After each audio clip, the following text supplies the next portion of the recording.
साथियों नमस्कार। ज्योतिष हिमगिर चैनल में आपका स्वागत है। तो आज का वीडियो का मुख्य विषय है कि स्त्री की कुंडली से कैसे विचार करें कि प्रथम गर्भ में पुत्र उत्पन्न होगा या पुत्री उत्पन्न होगी।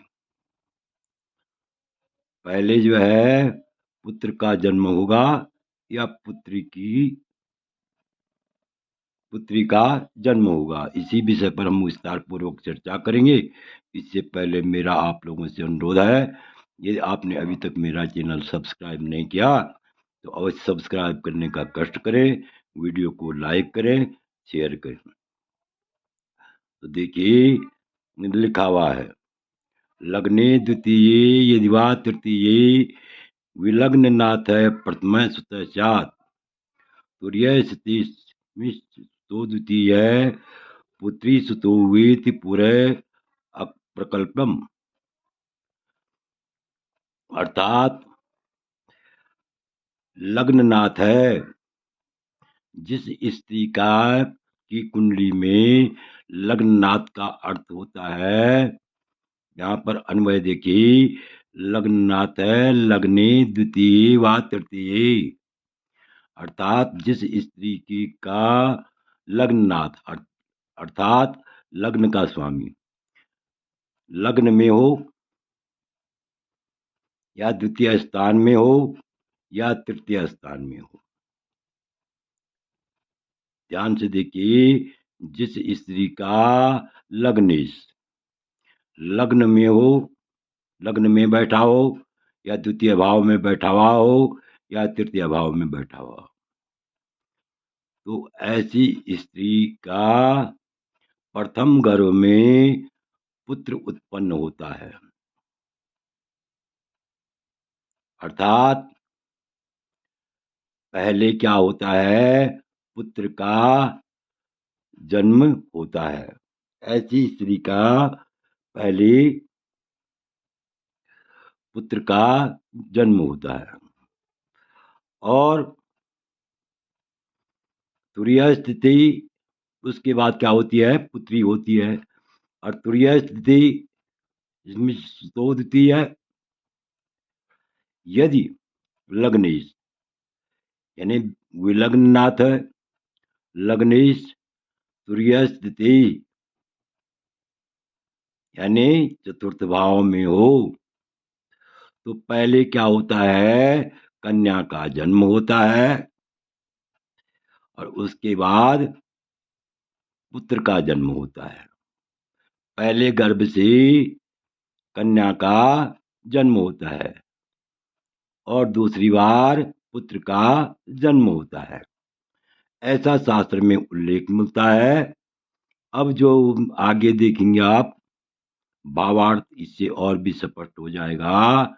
जिस स्त्री का लग्निश यदि लग्न में बैठा हुआ हो या द्वितीय भाव में बैठा हुआ हो या तृतीय भाव में बैठा हुआ हो, अर्थात जिस स्त्री का लग्निश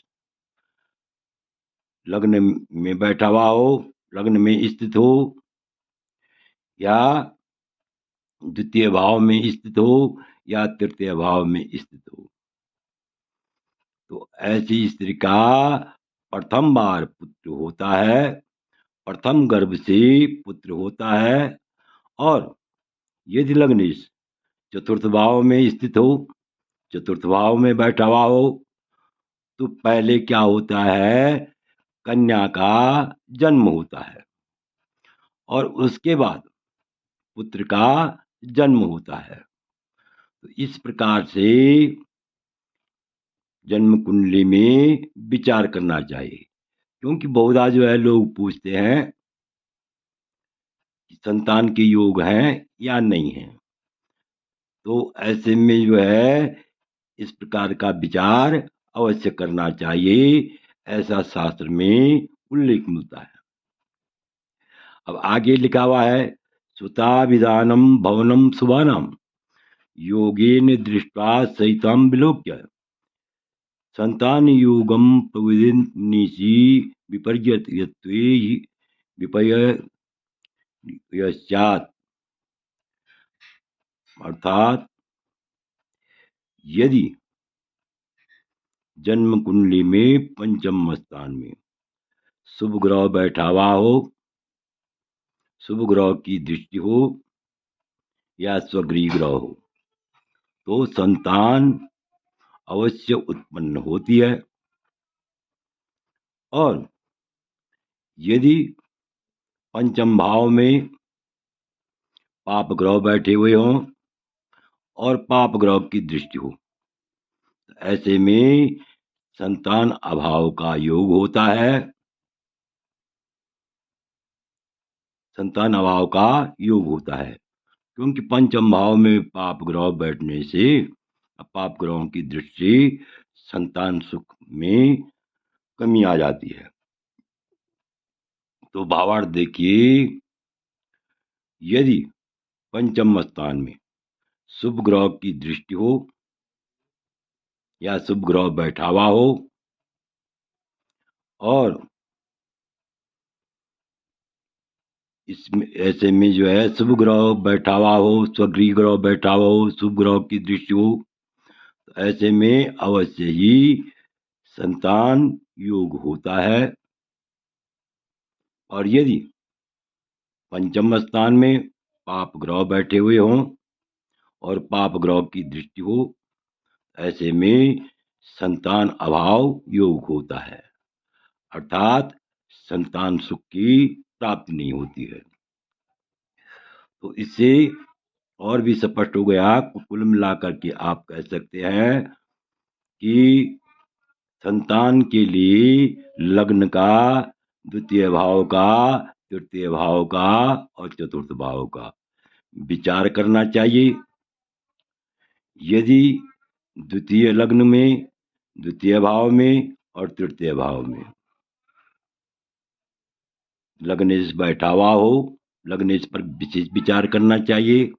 यदि लग्न में, द्वितीय भाव में या तृतीय भाव में लग्नेश बैठा हुआ हो, ऐसे में पहले पुत्र का जन्म होता है और बाद में पुत्री का जन्म होता है। यदि चतुर्थ भाव में लग्नेश बैठा हुआ हो, तो पहले पुत्री का जन्म होता है और बाद में पुत्र का जन्म होता है। तो कुल मिलाकर के लग्नेश का लग्न में होना, द्वितीय स्थान में होना, तृतीय स्थान में होना, चतुर्थ स्थान में होना संतान सुख की प्राप्ति अवश्य होती है। यदि ऐसे ग्रह हों, लग्न में लग्नेश बैठा हो, द्वितीय भाव में बैठा हुआ हो, तृतीय भाव में बैठा हो या चतुर्थ भाव में बैठा हो। अंतर इतना ही है कि यदि लग्नेश लग्न में, द्वितीय भाव में, तृतीय भाव में बैठा हुआ हो, तो पहले पुत्र होता है, बाद में पुत्री होती है। यदि चतुर्थ भाव में बैठा हुआ हो, तो पहले जो है पुत्री होती है और बाद में पुत्र का जन्म होता है। तो आशा है कि आप इस वीडियो को भली बात समझ गए होंगे। आपसे अनुरोध है कि यदि आपने अभी तक मेरा चैनल सब्सक्राइब नहीं किया तो अवश्य सब्सक्राइब करने का कष्ट कीजिए, वीडियो को लाइक कीजिए, शेयर कीजिए। वीडियो देखने के लिए बहुत बहुत धन्यवाद।